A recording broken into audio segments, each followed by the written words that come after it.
Here's the new Galaxy S9 and S9 Plus from Samsung. Now if you squint, even slightly, you might think you're looking at last year's Galaxy S8 because the differences between it and the S9 are, well, minimal at best.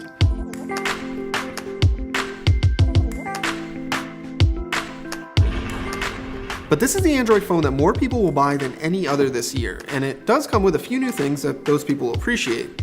And besides, it's not like the S8 is a bad phone to start from. The overall design of the S9 is unchanged from last year. It's still a glass and metal sandwich, it still has curved glass in the front and back, it still has an extra wide 18.5x9 display, and minimal bezels. It's really nice and it's really well made, but the glass back is kind of a fingerprint magnet and it can be slippery to hold. The smaller S9 has a 5.8-inch screen, while the S9 Plus has a 6.2-inch display. Both are Super AMOLED panels with 2960 by 1440 pixels of resolution. Both are really nice to look at with vibrant colors, sharp resolution, and excellent viewing angles. They're also slightly brighter this year, which is always appreciated, if not always noticeable, and they still remain the best displays you can get on any Android phone. They're even up to par with the screen on the iPhone X, provided you don't mind slightly more saturated colors. The S9 has the same fast wired and wireless charging as before, the same IP68 water resistance as before, and the same 3.5mm headphone jack as before. Now if you're looking for a high-end phone with a headphone jack in 2018, your choices are fewer than ever. So it's kind of great to see Samsung stick with it for the S9. Now the big design change is the placement of the fingerprint scanner, which has been moved from the side of the camera to just below it. It's much easier to use than the S8s, especially if you're using the larger Plus model, but it's still weirdly small and too close to the camera. I frequently swipe on the camera lens when I'm trying to use the fingerprint gesture to see my notifications, which is kind of annoying. And then of course there's that dreaded Bixby button, which is still there, still in the same spot, just below the volume buttons on the left side. Now you can disable it from launching Bixby now, which is progress, but Samsung still doesn't provide a native way to reprogram it to something more useful. Now at its worst, it's annoying, and at its best, it's a little fidget button that you can press without having to worry about doing anything, if you actually disable Bixby. The other new hardware feature here is stereo speakers, which basically catches Samsung up to what everyone else has been doing for a couple of years. They are noticeably louder and fuller than the single speaker on the S8, and they're really great for watching video. I'm not going to say they're the best phone speakers I've ever heard, but they're still great and I'm happy to see them here. The rest of the hardware improvements are all on the inside. It's got Qualcomm's new Snapdragon 845 processor, either 4 or 6 GB of RAM depending on which model you choose, and a new LTE modem that supports even faster gigabit speeds. Now those are specs we're going to see in virtually every Android flagship this year, but Samsung is the first out of the gate with them. Performance, at least during my review, has been great. Everything is really fast and responsive, and the network performance is just as impressive as last year's, and to be honest, noticeably better than the iPhones. Now unchanged are the size of the battery and the internal storage. You get a 3000 mAh battery in the S9 and a 3500 mAh battery in the S9 Plus. Both of them have 64 gigs of storage and microSD card support.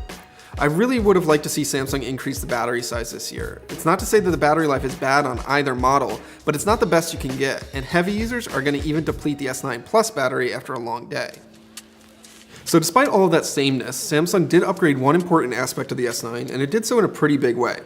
The S9's rear camera is all new. It's got an improved sensor and a new variable aperture lens that can physically switch between a really bright f1.5 and a smaller f2.4 aperture.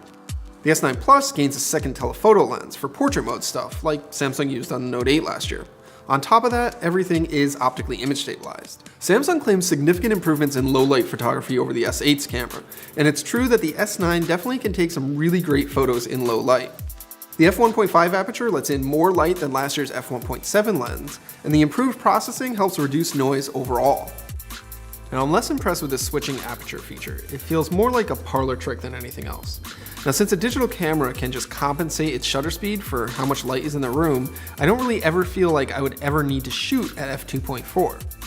Now if you are in the Pro mode of the camera app, you can actually switch between the two modes. So here for an example, I'll shoot this image at 1.5, and then I'm going to shoot this image at 2.4. And overall, there really isn't much difference between the two images. The f1.5 has a slightly blurrier background than the f2.4, which has a little bit longer depth of field, but in terms of like sharpness, there really isn't any difference there. So I'm not sure why I would ever shoot at f2.4 on this phone. I'd probably just leave it at 1.5 and forget about it. The S9 Plus's second telephoto lens is similarly gimmicky. Samsung's live focus portrait mode just isn't as good as Apple's or Google's at separating a subject from the background. And in challenging lighting conditions, the image quality is kinda bad.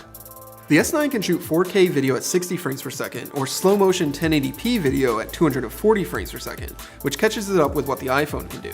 Now both modes produce nice quality video, but you have to make sure you have plenty of light for the slow motion mode, or you'll see a lot of noise in the video. Overall, the S9's camera is definitely an improvement, and it's very good on its own. But if you weren't a fan of Samsung's image processing before, you still won't like it now. Sure, there's less noise than before and the colors are pleasing, but all of the images definitely have Samsung's look to them, which is different than what Apple or Google's cameras produce. At this point, it really comes down to personal preference, but it's definitely something to be aware of.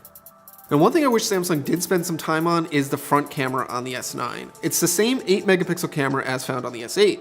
It does have autofocus, which no other front camera has yet to replicate, but its portrait mode just isn't as good as Google or Apple's. So all of that stuff is great, and it's going to keep the S9 at the top of phone rankings for most of 2018. But there's a ton of other things that Samsung is pushing with the marketing for the S9 this year, and to be honest, you'll probably never use them. It's almost as if Samsung just couldn't help itself. Now first up is AR emoji. It's Samsung's take on the iPhone X's Animoji feature. Here's how it works. It scans your face, and then it produces a Bitmoji looking character based on 100 points of your face that kinda maybe sometimes looks like you. Then it takes this character, and it creates a bunch of reaction GIFs with it that you can then send in messaging apps. And then there's also some weird looking animals that you can create video clips with, like you can do with Animoji on the iPhone. Now there's a couple of issues with Samsung's AR emoji.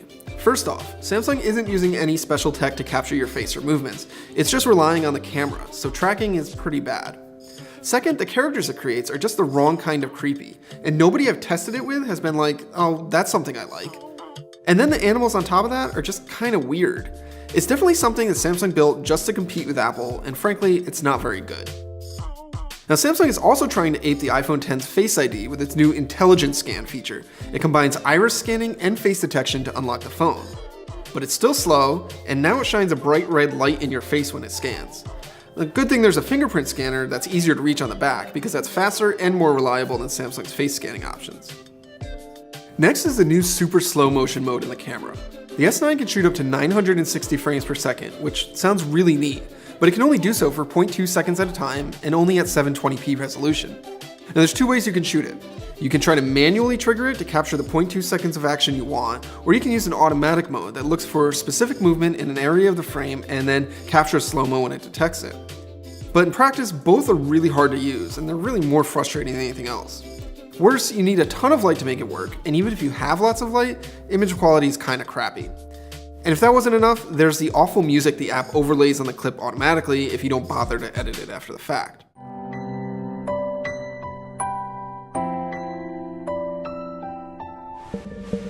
Now Bixby, it's not new, but it's still here and it's still bad. It's gotten a fresh coat of paint and it's slightly faster than before, but it's still way slower than the Google Assistant and isn't as good at parsing my voice commands. There's a couple of new features, like an integrated makeup store that lets you try makeup out virtually and then buy it directly from Sephora or CoverGirl. But I really can't imagine anyone using that more than once. Anyways, here's what I look like with a face full of makeup. And then there's the perennial complaint with Samsung software. Why are there so many duplicate apps? The unlocked S9 I've been testing has 2 email apps, 2 gallery apps, 2 browsers, 2 app stores, and 2 payment apps. Now a couple of Samsung's apps are good, mostly the Samsung Browser and Samsung Pay, but the rest are inferior to the Google apps that are also installed on the phone, which just makes them kind of annoying. And if you care at all about software updates, Samsung is one of the worst manufacturers when it comes to delivering new versions of Android. As of this review, last year's Galaxy S8 still doesn't have Android 8.0 in the US, and that was released by Google over 6 months ago. Okay, so it sounds like I just took a huge dump on the S9, but like I said, most of these bad things can be ignored. You can turn off Bixby, never bother to use AR emoji or super slow-mo, and disable most of Samsung's apps. The only real sticking point for some people will be Samsung's poor update history. But that leaves the rest of the S9, which is actually really great. It still has a modern design, has great performance, a great screen, and a very good camera. Outside of the display, the S9 isn't a class leader in any category, but it's good enough in all of them that the whole package makes for a great phone. Chances are, if you're spending between $700 and $900 on a new phone this year, the S9 is going to be one of the best options you can get. But if it doesn't do it for you, you might want to wait for Samsung's next big thing.